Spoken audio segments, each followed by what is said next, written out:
谁能想到，我只是网购了一包零食，却被随包赠送的戒指带到了末世，而全身上下除了一包零食外，什么也没有了，这也太坑了吧！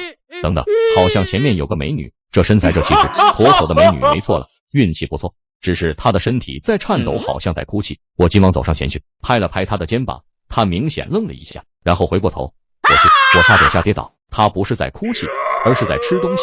她是丧尸，我转身就跑，丧尸紧随其后，我拼命跑，丧尸玩命追。可是我们真的不合适啊！我才20几岁，我还不想死，怎么刚穿越就要被嘎了？这不符合逻辑啊！我不玩了，我要回家。唰，戒指一闪，我竟然回到出租屋。真的吗？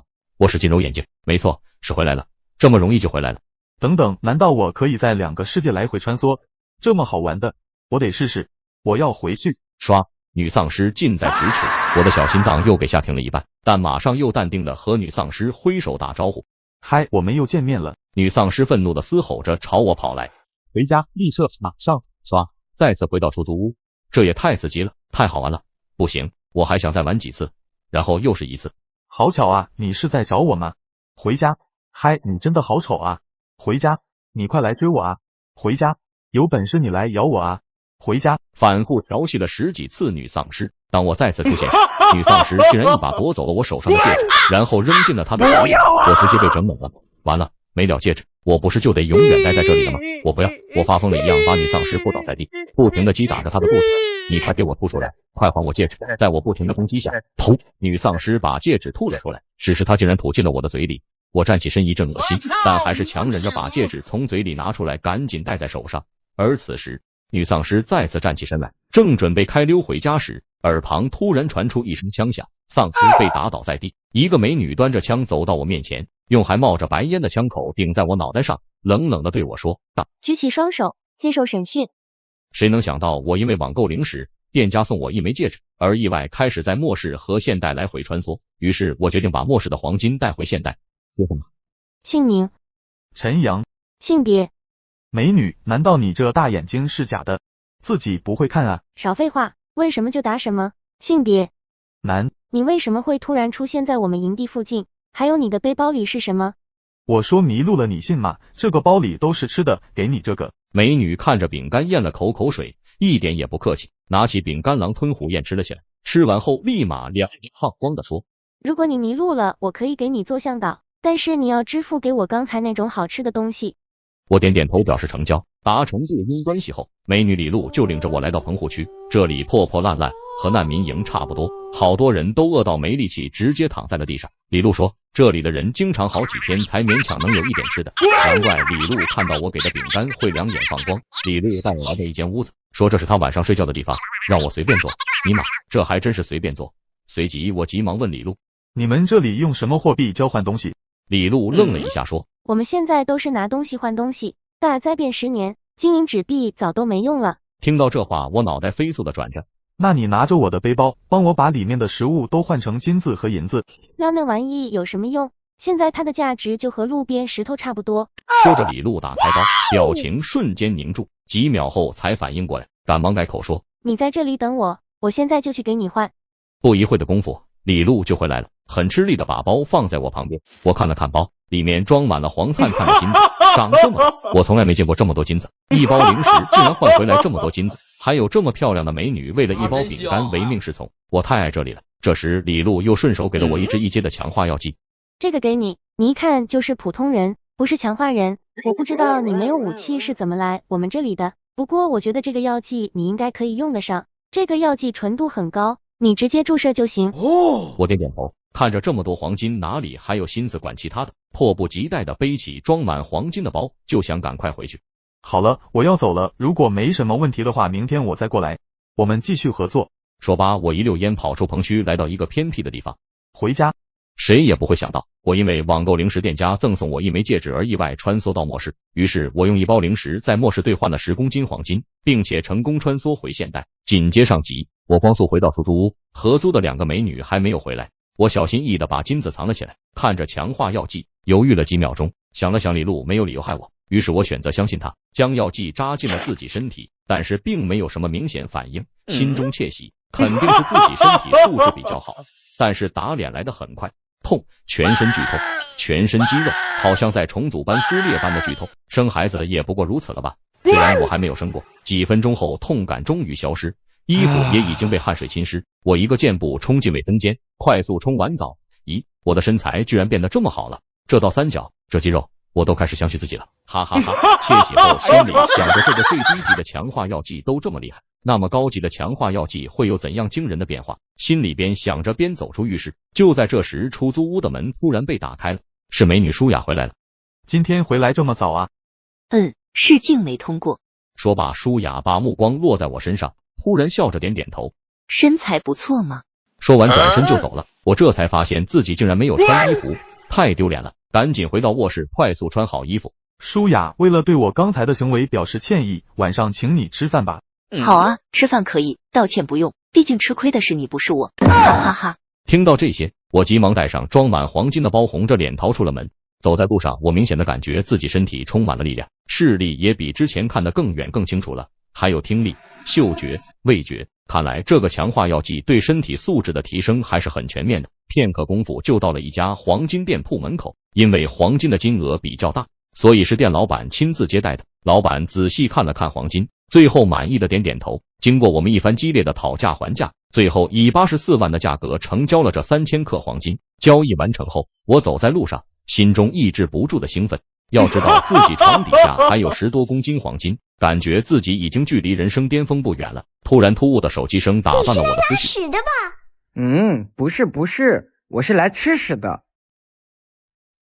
我把从末世带回来的部分金条换成了84万，正走在路上，这时我的电话响了，是大学舍友吴广打来的。接通了电话，吴广焦急的问：陈阳，我今天碰到冯家，听他说你被公司辞退，现在失业了，你快要交房租了吧？我这里还有一些闲钱，要不你先拿去用吧。听到这里，我心头暖暖的。不用了，就你那点可怜的积蓄，还是你自己留着吧，我宽裕的很。行了，和我你就别打肿脸充胖子了。真的不用，前几天我做了点小买卖，赚了一笔。冯家是怎么知道我失业的？自从分手后，我没和他联系过啊。在我不断的逼问下，吴广犹豫了下，说：是蒋景龙那孙子和冯家说的，那孙子一直对冯家有意思，而你之所以突然被辞退，就是那孙子从中作梗，公司是他家的。好的，我知道了。随便聊了几句就挂了电话，不经意又想起了冯家。冯家和我是同一所大学，我们一起好了3年，直到大4和平分手。因为冯家想找一个本地有房子的男朋友，而当时我的条件完全没有一丝可能，可是现在我有了。想到这里，我不由得加快脚步，回到出租屋又拿了10几根金条。为了不引起别人的注意，我分别跑了好几家黄金店才全部处理干净。最后我的银行卡金额多达410万，这笔巨款让我亢奋了很久。过了好一会，我才想起今晚要请舒雅吃饭，拿出手机打给舒雅。小雅，丹丹回来了吗？今晚请你们去白家大院吃顿好的。白家大院，你疯了吗？人均要500以上，你中彩票了？和中彩票差不多，那你就直接坐地铁过去吧。不用这么奢侈了，丹丹今晚加班回来到半夜了，就我们2个人，我们随便路边撸个串就好了。最后在我一再坚持下，舒雅才挂了电话。我毫不犹豫的打车到了白家大院，有钱任性的感觉真好，我突然很想活个500年，哈哈哈。吃完饭正准备离开时，突然有人叫着我的名字。陈阳，你怎么在这里？原来是冯家，身旁还站着蒋景龙。真巧啊，京城这么大，2000多万人，没想到出来吃个饭都能碰到。蒋景龙嘲讽的说道。陈阳，我没听错吧？这地方你吃得起吗？上学时候你的午饭都不敢花超过10块，我听说不久前你刚被公司辞退，现在还没找到新工作吧？房租能交得起吗？说罢，看到陈阳身旁的舒雅，猥琐的走到舒雅旁边，露出贪婪的目光，彬彬有礼的伸出手说：美女，你可别被他骗了，他穷得很。舒雅也没搭理他，直接挽住我的胳膊说：我男朋友什么情况，我比你清楚，不用你在这里说3道4，我不在乎他有没有钱，反正我有钱。说完拽着我的胳膊就往外走。坐在车上，舒雅解释说，刚才挽我胳膊就是看不惯蒋景龙的嘴脸，故意气他的，让我别往心里去。这小妮子果然是人美心善，心里想着。回到出租屋，我就下定决心了，开一家游戏公司。毕竟频繁的从末世带回金条也不是长久之计，总有一天会露馅的。只有在现代开创自己的事业才是正道。而末世大灾变刚爆发10年，即使生态环境已经发生了变化，可是那里30到50岁之间的人脑袋里的知识还是存在的。如果让他们为我工作，人工成本直接低到忽略不计。毕竟李璐的月薪也不过是15包辣条而已。想着想着，竟然睡着了。谁能想到，我在超市随手买的廉价大白菜，在末世却成了稀缺物，而价格昂贵的电脑在末世却被称为老古董，没有任何价值。紧接上集，我只睡了6个小时就醒了。醒来后第一件事情就是在网上找了一家代办，把要成立游戏公司的所有繁琐手续都丢给了他们。然后我就去了最近的一家超市，拎了2大袋子食物回到出租屋。为了避免麻烦，我没有采购那些有包装的食品，而是买了一大堆生肉和蔬菜。之前带去末世的零食也不多，应该差不多消耗光了，否则被有心人看到生产日期，难免会引来麻烦。我看着2大袋子食物，心里想着东西少还好带，如果多了自己2只手也拿不过来。正在苦恼的时候，只看到手上的戒指忽然闪了一下，紧接着眼前的2大袋子食物就消失不见了。什么鬼？不过我很快就看到自己的脑海里出现了一个1立方米大小的空间，而那2个大袋子正安静地堆放在空间角落里。我尝试着下达了拿出的指令，2大袋子又重新出现在了我的卧室里。这是亚空间，真是太惊喜了！我和2袋子食物一起消失在卧室里。我拎着2大袋子推开李璐的房门，李璐先是愣了一下，然后一个箭步直接抱住我。他说他害怕我再也不来了。我一紧张，2手一松，袋子直接掉在了地上。李璐慌忙松开手，看向袋子。天哪，这是蔬菜，真的是蔬菜！上次见到蔬菜还是我小的时候，那时候大灾变尚未爆发。李璐满眼崇拜地看着我。我回去想了想，那些零食你也填不饱肚子，以后我就用蔬菜和生肉给你结算工资吧。今天我带着这些食物过来，是想让你帮我再雇佣一些人手，忠诚度要高，条件是要懂得电脑编程的程序员，最好是能做游戏的那。电脑？你指的是几百年前风靡世界的那种原始产品吗？李璐一脸惊讶。原始产品？电脑这种东西都能用原始这个字形容了吗？真是毙了狗了。对，是不是很难找？我不清楚，大灾变之前我们使用的都是智脑了。这样吧，我带你去见一个人。大灾变前他是一家科技公司的技术主管。李璐带着我进了一间屋子，一个40岁左右的中年大叔正在小心翼翼地提着一只半米大的老鼠尸体皮毛。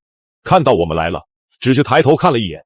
小陆，你今天可有口福了，你魏叔我刚猎到一只成年灰鼠，今天总算可以饱餐一顿了。等会我处理完了，把2条后腿都给你。魏叔，我今天可不是来蹭吃蹭喝的，是来给你介绍工作的。我旁边这位叫陈阳，是我现在的老板，他愿意提供非常丰厚的食物作为报酬，雇佣一些人手，前提是要符合他的要求。魏叔是吧？如果你能达到我的要求，我每个月给你30斤米面，10斤生肉如何？可以预付。魏叔猛然起身。你说的是真的？魏叔，我可以担保，我的棚屋里现在就有很多老板给的生肉。陈阳先生，我确实是这里最懂智脑的人，但是我的技术，说实话，比较一般。如果是尖端的智脑技术问题，我恐怕无能为力了。你误会了，我想让你做的事情和智脑无关，是电脑。电脑？那都是老古董了吧？智脑发展学科里对电脑有过详细的描述，不过那东西太过原始了，和用户之间的交互体验也过于糟糕，现在已经没有任何价值了。天呐，电脑在他们眼里都是这么落后的，这科技代差造成的认知区别实在是太蛋疼了。谁能想到，这个美女端着步枪，小心翼翼地防备着所有不怀好意的人，穿越30公里，就是为了护送她衣服里的一颗2毛钱的大白菜。紧接上集，我需要的其实就是懂电脑那种原始技术的人才。你既然知道电脑，那么应该清楚电脑的运行规则吧？如果现在给你一台电脑，你能用电脑进行编程吗？魏叔愣了一下。尼玛，这不是相当于问我一个开挖掘机的驾驶员能不能用铁锹挖土一样吗？这算是问题吗？根本就是有手就行好吧。陈阳先生，电脑编程我虽然没有接触过，但是给我一台电脑，最多2-3天我就可以完成所有的编程操作。只是这个有什么意义？电脑和智脑在维度上的差距，就像是和武器同水果刀之间的差距一样，甚至更大。你以为我不知道吗？可我总不能直接拿着碾压时代的智脑回去吧？那我不就是大傻逼了？快人1步是天才，快人10步那可是妖怪。魏叔，我不喜欢解释，我雇佣人只希望他为我工作，而不是问我问题。魏叔看我不耐烦，紧张地说：能，没问题，没有任何难度，唯一的难点就是我不知道去哪里找电脑。电脑我来解决。还有其他需求吗？如果再有一台智脑就更好了，电脑里运行的复杂程序，智脑里几分钟就可以完成编程了，配置最低的就可以了。好，我知道了。你现在就是试用期了，回头找李璐领取预付的食物吧。回到李璐的棚屋，我把买智脑的事丢给了李璐，顺便告诉李璐，我打算把李璐所在的聚集地灰鼠地发展成自己的基地，李璐点头表示同意。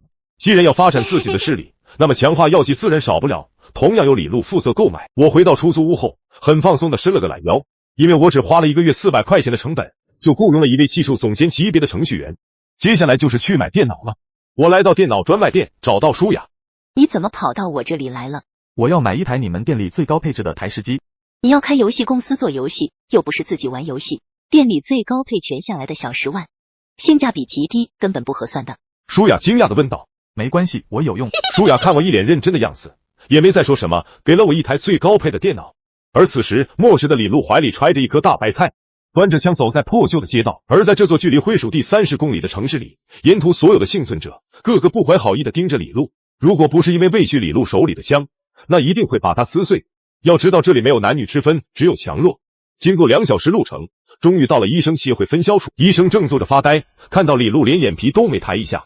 李璐从衣服里掏出大白菜，医生使劲揉了揉眼睛，以为自己眼花了。10年了，水果和蔬菜已经变成所有幸存者的回忆了。哪怕你站在末世之巅，一句话可以定人生死，也根本吃不到任何新鲜的水果、蔬菜。下一秒，医生回过神，从桌子上弹跳起来，直接冲过去将店铺大门用力关死。李璐毫不犹豫举起自己的枪，而医生只是看着大白菜。别看我在这个偏远的分销处，但是我已经是一名9阶的强化人，你的武器对我威胁不大。李璐瞬间呆住，这个小地方不是应该最多安排个5阶吗？怎么还安排了个9阶的？有病吧？别害怕，我们医生协会讲究公平交易，我只是看到白菜一时没控制住自己情绪而已。如果这个白菜是真的，那价值就非常夸张了，我必须慎重。医生盯着白菜看了又看，片刻，真的是白菜，新鲜的白菜，这简直就是神迹啊！谁能想到在末世一颗大白菜就能换取整套强化药剂，外加可治愈癌症的痊愈药剂。看我如何逆天改命。就像你看到的，它是一颗真正的白菜，我也是偶然得到它的。大灾变之前的冷藏技术让我也仅仅是留下了这么一颗白菜，我想用它换取等价的药剂。我可不会傻乎乎的告诉你我还有很多，那样除了给我带来麻烦之外没有任何好处。这颗白菜虽然很稀缺，但是本身的使用价值一般，所以需求方并不多，所以你不要想漫天要价。我见过太多白痴偶然间得到某种珍贵的东西，便狮子大张口。医生说完看向李璐，你放心，我懂，我今天是带着诚意来达成这笔交易的。这样吧，我也不和你讨价还价了，一整套强化药剂，1阶到6阶，外加1支痊愈药剂，可以有效治愈一切由细胞变异造成的疾病。另外，我这里还有一件石墨烯生物装甲，全身覆盖，仅保留头部外露。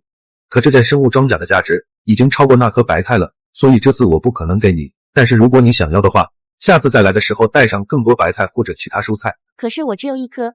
女士，我又不是傻子，带上你应得的药剂，回去和其他人好好商量下吧。蔬菜对于你们来说，远远不如一件生物装甲实用。李璐想了想，缓缓点头。回来了，新工作找的怎么样了？哦，对了，你昨天回来太晚，我没来得及和你说我要自己开一家公司，可能以后都不会再去找工作了。你自己开一家公司？周丹直接愣住。对，一家科技公司，前期先从网络游戏入手，公司已经注册下来了。看到周丹一脸的不可思议，我家拆迁了。经过我和周丹1个多小时的交谈，最后我以15000的月薪聘请周丹为公司的会计兼职，其他N个岗位。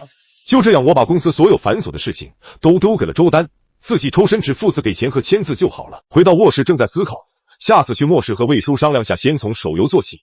突然电话响了，是老爸打来的。杨洋，最近如果不太忙的话，周末买张机票回趟家吧。老爸声音有些低沉，情绪很低落。怎么了爸？出什么事了？你爷爷刚确诊肝癌晚期，所以你回来见你爷爷最后一面吧。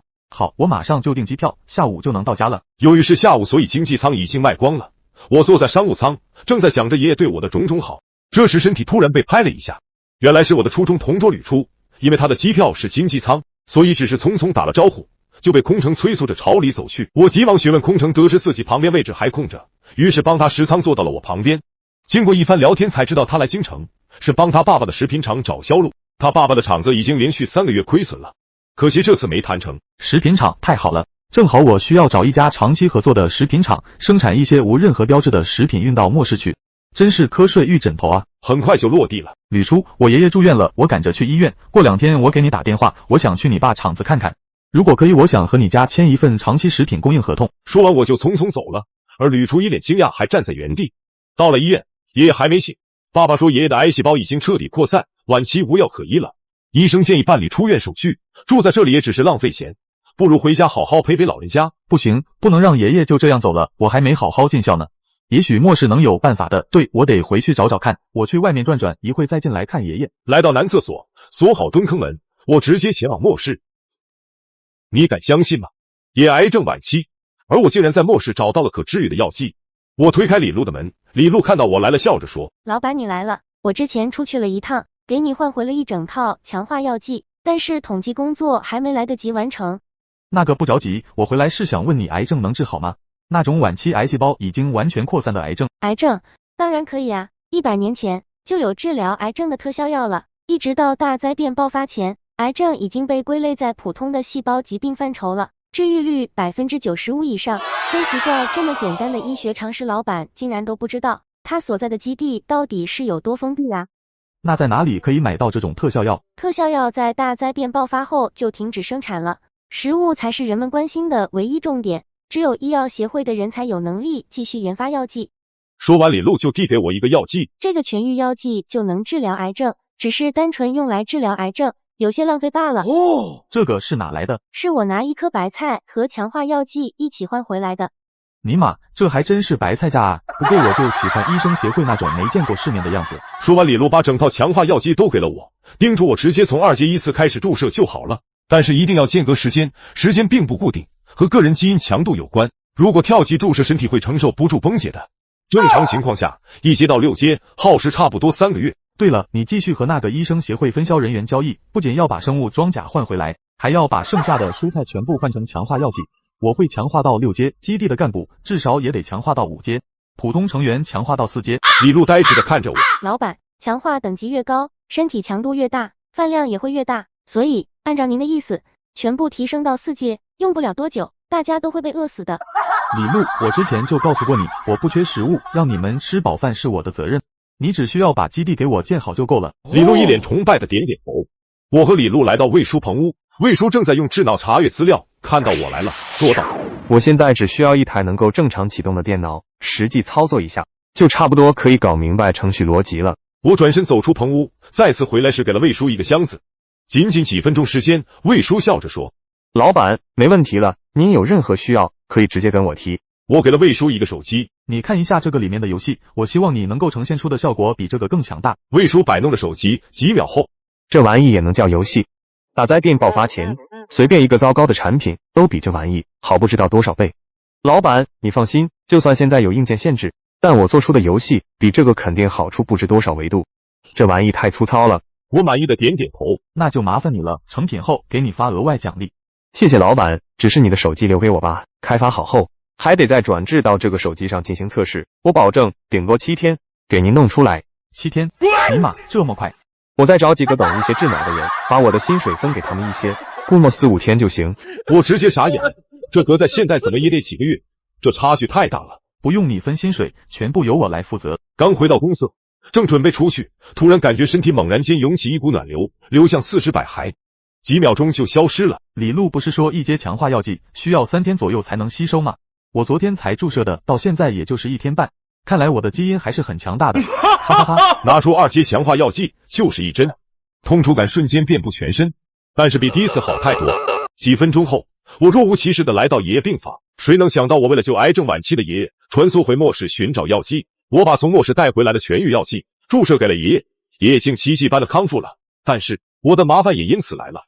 紧接上集，我来到爷爷病房，爷爷已经醒了，看到我来了，努力的想说些什么，却什么声音也发不出来。医生刚才来过了，说你爷爷的身体即使用最烧钱的方式，最多也只能延长2个月寿命。医生还是建议我们办理出院，回家好好陪陪老人。我去办理出院，你在这里陪陪你爷爷吧。爸爸走后，我拿出痊愈药剂，小声对爷爷说：爷爷，我给您打1针，这或许可以治好您的病。爷爷点点头。我毫不犹豫地给爷爷注射了痊愈药剂。5分钟后，爷爷竟然自己坐了起来。我正准备去喊医生，爷爷却开口说道：杨洋，这么神奇的药传出去会给你带来大麻烦的。没关系，爷爷，只要你不说，我不说，不会有别人知道的，放心吧。片刻后，医生来了，给爷爷做了各种检查。让所有人惊讶的是，爷爷体内所有的癌细胞竟然都消失了。医生也不明白怎么上一秒还是病入膏肓的病人，下一秒竟然奇迹般康复了。可也只能让我们出院。我们走后，韩医生打了一个电话，告诉了一个神秘女人今天发生在爷爷身上的奇迹。我在家里陪了爷爷2天，期间见了吕初和他爸爸，最后签订了每个月30万的食品订单，食品种类不限，不要任何产品标志、日期。我解决了末世供应食物的问题，顺带挽救了吕初家濒临破产的厂子。家里也没什么事，我就回到京城了。在周丹的极力要求下，我被周丹拽着去刚成立的新公司，等电梯时竟然碰到了前女友冯佳。咱俩还真是有缘啊，你女朋友呢？怎么没和你在一起？确实挺巧的，她上班。你这是来干嘛？我去应聘。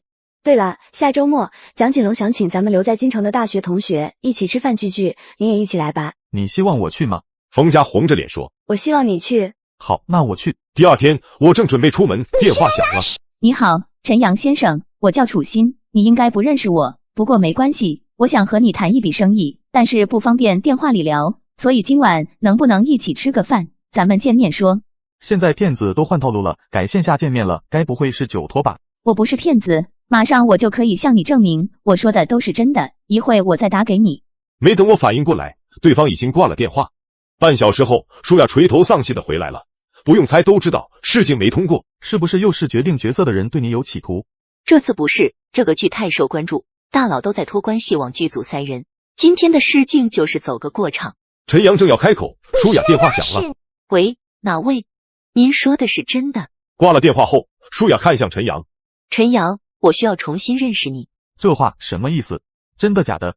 刚才给我打电话的是那个剧咖位极大的导演，他说我的试镜通过了，而且角色不是小配角，是女1号。女1号？真的假的？导演刚才电话里说了，原本定下的女1号是正当红的4小花旦之一，但是因为你的缘故，因为你陈大少是我的合租室友，随即他直接定了我为女1号。就在这时，我的电话响了，还是半小时前的那个陌生号。陈阳先生，不知道你对我的见面礼是否满意？我想我已经证明了我不是骗子。楚欣小姐，很抱歉之前对你的怀疑，不过我不明白你和我有什么生意需要谈？还是见面聊吧。我知道一家非常不错的私房菜馆，厨子是正统的官府出身，地址等会我发给你，你最好自己过来，因为我不想这笔生意让别人知道。谁能想到，我用从末世带回来的痊愈药剂治好了癌症晚期的爷爷，回到京城后，一个神秘的女人竟然轻轻松松就让舒雅从试镜落选变成了女1号，目的就是为了约我出来。紧接上集，我到了和楚欣约定的地点，一个偏远的4合院门口，左右两边各站着一个人。得，这还带了2个门神，可惜都没我帅。一个男人确定了我的身份后，带我进去里面。一个年轻的漂亮女人客气的请我坐下。陈阳先生，你好。楚欣小姐，有什么事情你直说吧。我希望你可以告诉我治愈癌症晚期的办法，我给你足够丰厚的报酬。当然，我可以向你保证，这件事情你知我知，不会有第3个人知道。虽然你很漂亮也很大，可是我可不会色迷心窍，还是安全更重要。既然你对我进行过调查，那就应该知道我爷爷的肝癌是突然痊愈的，连医生和医院都不清楚具体的原因，我又怎么可能有什么办法？医生和医院当然不清楚，否则我也不会主动联系你。所谓医学奇迹的说法，漏洞太多，但是我可以帮你把这个漏洞补上，让医院修正病历，将你爷爷的痊愈更改为正常治疗结果，这是回报之一。除此之外，我可以让风投基金给你的陈阳科技进行1个亿的天使融资，只要5%的股份如何，并且其中的90%都可以任由你进行套现，只需要留下1000万的资金，象征性的投入到公司的运营中就行。天呐，1个亿！不过我用末世的技术一样可以成为这个世界的有钱人，只是时间问题，不能冒险。楚欣小姐，说实话我很心动，但是我真的不知道如何治愈癌症晚期。我爷爷叫楚良鹏，他也是肝癌晚期，我就是为了救他才找到你的。天呐，不是吧？他几乎可以说是站在国家顶端的大人物了，在军政2界都有着恐怖的地位和威望。你只要把方法告诉我，那么除了1亿的现金和帮你除掉所有隐患以外，你还可以得到我们楚家的友谊。钱不钱的虽然重要，可也没那么重要。但是楚家的帮助可以说是这个国家绝对的顶级稀缺资源。想长远安稳的做买卖，没有权势的保驾护航，越多的资产越容易被当成肥肉吃掉。想到这里，我点点头，答应我的事情你明天搞定，后天我给你特效药。达成共识后，我们一起举杯共进了晚餐。推开出租屋的门，舒雅从沙发上弹跳起来，一脸紧张的问：怎么样了？怎么回事？不是坏事，那个女1号你放心演吧，没事。舒雅瞬间开心起来。那等合同签完了，我把剧组给我的预付款给你打过去，给我干什么？那是你的片酬。可是如果不是因为你的话，我也不可能有这个机会啊，能有这个机会已经很走运了。别闹了，钱我不要，请我吃顿饭就好，算那么清楚我会伤心的，别忘了，你可说过随时欢迎我们的友谊再升华升华呢，可不能反悔。舒雅知道我这样说，只是为了让他心安理得的接受这笔片酬，也没再多说什么，但是心里却无比感动。我刚回到自己的房间，身体再次出现那种酣畅淋漓的暖流，这是2阶强化药剂也彻底吸收干净的信号。3天半，我对于强化药剂的吸收，耗时仅仅是末世世界的人1半时间。拿出3阶强化药剂给自己注射，扛过药剂所必须经历的痛苦后，进入卫生间冲澡。天呐，这线条和肌肉简直是完美。这只是3阶强化药剂，不知道更高品阶的药剂会不会直接搞出非人类来，哈哈哈。洗完澡就沉沉的睡着了。谁能想到，神秘女人为了得到我从末世带回来的痊愈药剂，张口就给了我1亿的天使工资，还有他家我无法想象的重量级别友谊。而此时末世的魏叔仅仅用了几天的时间，已经给我做好了游戏。紧接上集，注射完3阶药剂，身体开始进行吸收，这让我睡得相当舒服。强化药剂的注射虽然对身体进行了强力的改造和优化，但是细胞在优化的过程中同样会感觉到疲倦，所以我需要进行深度睡眠来恢复这个消耗。早上醒来已经10点多了，我换了身衣服前往末世，来到魏叔棚屋。老板，您来的正好，按照您的要求，游戏已经做好了。我接过手机，看向手机上所呈现的画面。手机画面是直接启动的手机摄像头，以摄像头捕捉到的实时画面进行游戏场景应用，并且屏幕上还有一个神兽，处于玩家的控制之中。更让我震惊的是，它竟然呈现出裸眼 3D 的效果，看上去就像是悬浮在屏幕上一样。这可是手机游戏啊！而且这个手机是价格中档的普通机型，但是短短几天时间就被魏叔团队做出这么一款未来感、科技感满满的游戏，太逆天了！看到我面无表情，魏叔一脸忐忑地站在旁边，有点不知所措。魏叔，你确定这个游戏里所有程序都是可以在我提供给你的电脑上用编程语言实现的？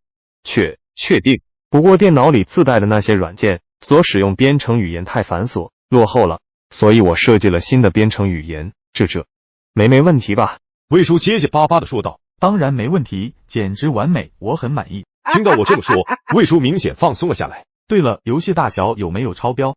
您放心吧，经过我们重新设计，整个游戏在终端呈现的大小仅400多 M。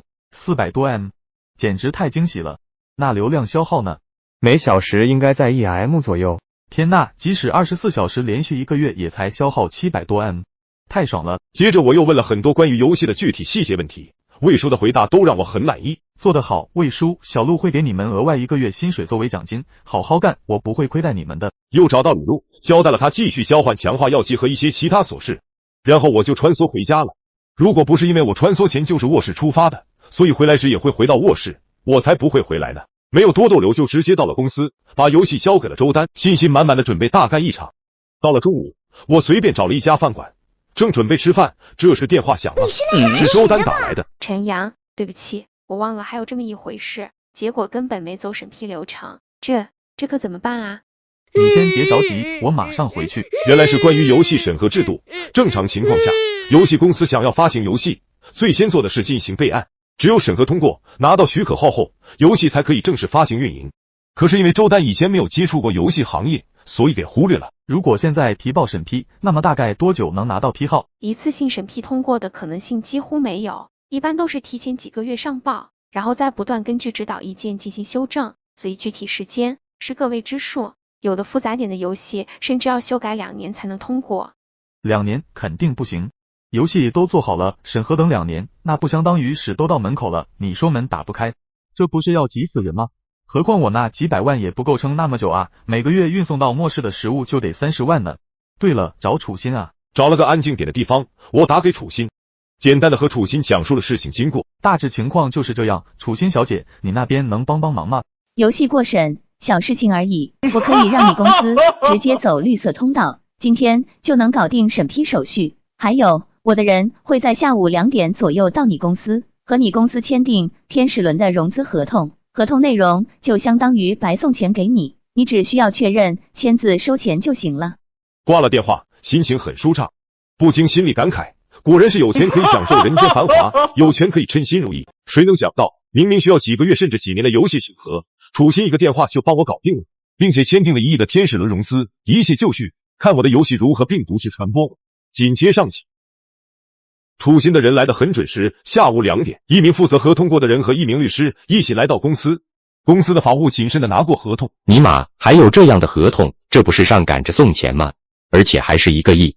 老板，合同没有问题。意料之中，只是法务有些懵逼。我盖了公章，签好名字，一切手续都办妥后，电话响了，是楚昕打来的。我对你承诺的事情都已经办好了，别忘了你答应我的。楚昕的声音听起来情绪不是很好，而且很疲倦。放心，明天一早我就把东西给你送过去。好，那我等你。审核通过了，我们的游戏已经拿到许可号了，所有人现在立刻马上开工。周丹招呼着公司员工，公司内所有员工顿时陷入忙碌中，迅速开始和各个手游分发平台进行联络。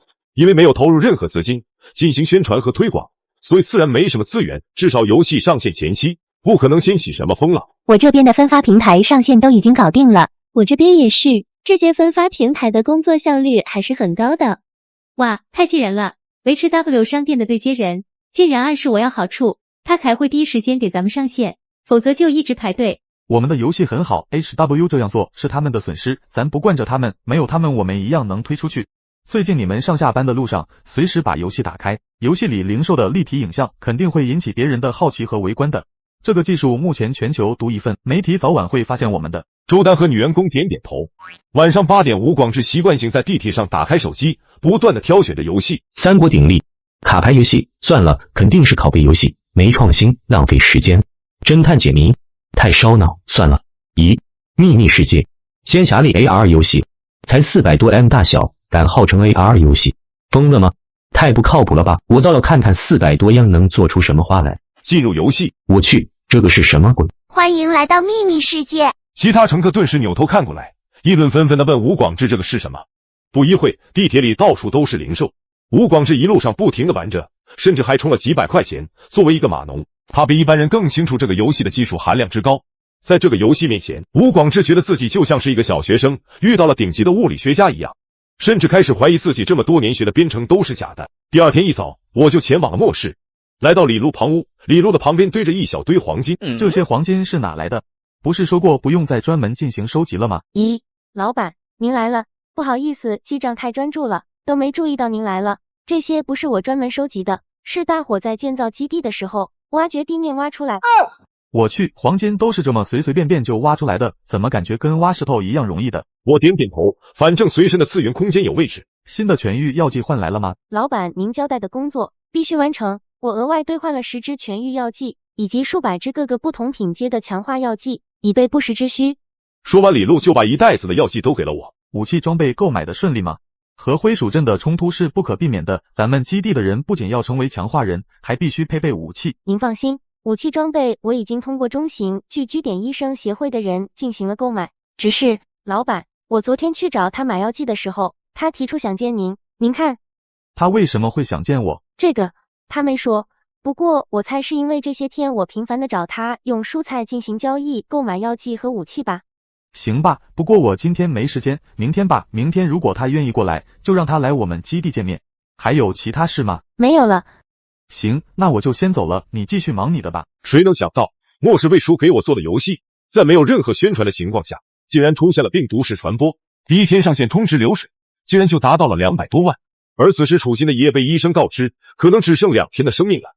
紧接上集，我回到卧室，从次元空间里拿出一支痊愈药剂。咦，我的黄金呢？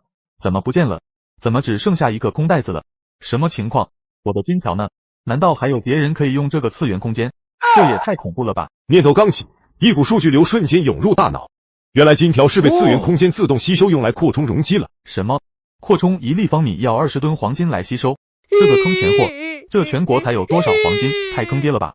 不管了，随缘吧。刚拿出手机准备打给楚昕，这时电话响了，是周丹打来的。陈阳，你猜咱们的游戏昨天上线第一天充值流水是多少？估计不少吧，不然你不至于这么兴奋。昨天下载量突破了30万，付费转化率40%。你要知道市场上的游戏一般才是20%的转化率，付费人数是21200多人，平均付费超过20块，流水240多万。我相信我们的游戏会健康持久的运营下去的，所以这仅仅只是开始。我觉得如果可以把游戏推广到现在的头部游戏热度那么每天的流水会是一个天文数字。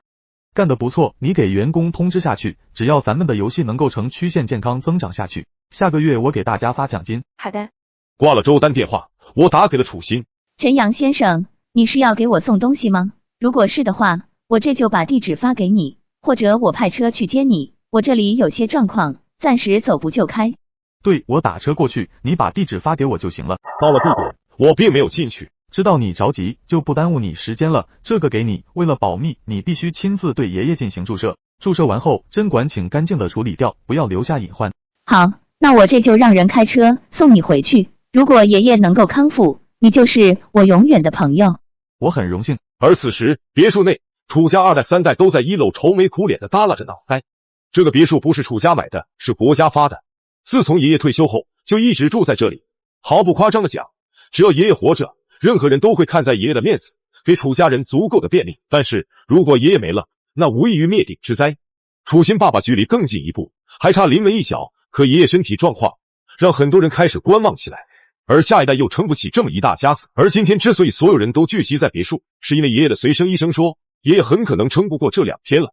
楚心来到爷爷卧室，爷爷，我想和您单独说2句话。也很艰难的抬起手，让随身医生和贴身护士先出去了。谁能想到舒雅竟然主动靠近，而楚心也再次约我吃饭。紧接上集，爷爷，您现在状况不是很好，我实在是没有别的办法了，所以我通过朋友找到了一支特效药，可以治疗您的肝癌晚期。不过这个药没有任何审批，您愿意冒险试试吗？生死有命，我都95了，够本了，你想试就试吧，失败了也没关系，别自责，知道吗？爷爷，您答应过要看我结婚的，要说话算话，您哪也不能去。说完就把痊愈药剂注射进了爷爷身体里。楚良鹏正想安慰楚心，突然身体涌起一阵燥热，脸色也逐渐红润起来。5分钟后，楚良鹏已经站在地上了。你那个朋友是什么人？太神了！爷爷，您好了。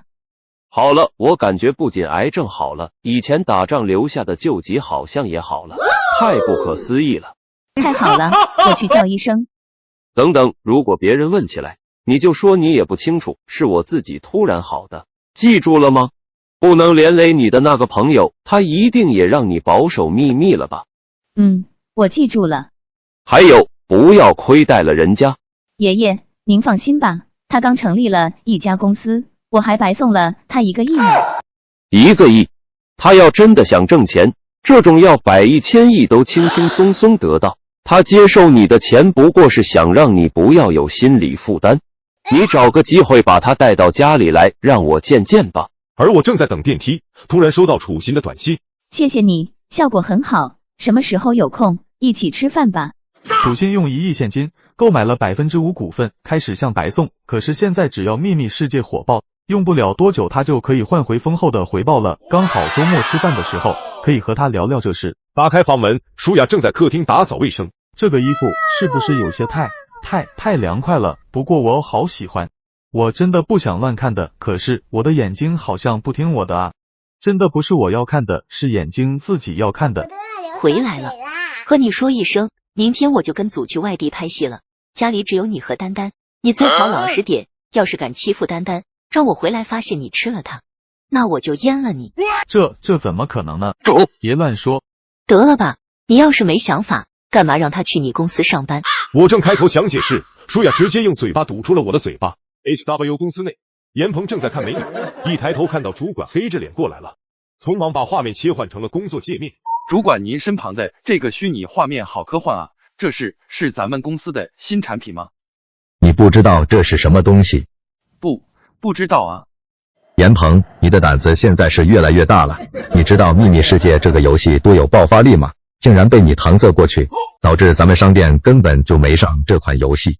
就因为你向人家要好处，故意使绊子，导致公司蒙受损失。严鹏急忙解释，我不是，我只是……结果太慌张，导致不小心碰到了按键。刚才播放了一半的美女视频，瞬间阴差阳错的在大屏幕上播放了起来。严鹏，你可以啊，不仅以权谋私，上班时间还看这些。我真的我没有，可能是电脑中病毒了。别解释了，明天起你就去后勤部上班吧。当然了，你也可以选择直接走人。严鹏怎么也没想到，一次常规操作竟然会发生这么严重的后果。我由于昨天和舒雅对男女身体构造学术探讨过于深奥，所以早上很晚才起来，而舒雅和周丹早都走了。我再次来到李路。老板，您可来了，这位是贺医生。你好，贺医生。你好，我叫贺佳年，医生协会 B 级医生。贺医生，不知道你突然想见我，是有什么事情吗？这个给你，这个是生物装甲，只要保护好头部，防护能力可以抵消9阶强化人的攻击，当作是见面礼，表达我的诚意，证明我想和你有更深入合作的决心。你又不是女的，老腊肉我下不去口啊。跑偏了，怎么合作？我个人和你们会属地结盟。你不是医生协会的吗？医生协会又不缺资源。我只是想进行我自己的研究，而医生协会不支持，所以我只能自己想办法了。现在正好你们缺药剂，而我缺食物，何况你们这样频繁的拿这么大批量的蔬菜出去交换药剂，迟早会引起别人注意的，所以我们双赢合作，怎么样？好像还不错。随着基地的壮大，肯定会需要医生的，以后研究一些奇奇怪怪的药剂也方便些。哈哈哈，那就欢迎贺医生的加入了。太好了，既然是盟友了，我希望灰属地可以给我留一个专门的研究室。当然可以，不过你到底是研究什么？其实我研究的方向和医生协会整体研究目标一样，永生，只是方向不太一样。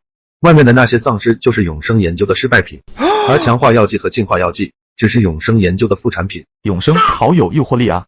贺医生，你放心，只要是食物能解决的问题，在我这里都不是问题。回去的路上，贺佳年满脑子都是关于永生的学术问题。他认为医生协会对人类进行细胞重组、修改基因序列，会使其攻击性变强，将来肯定会出现更多的非人类。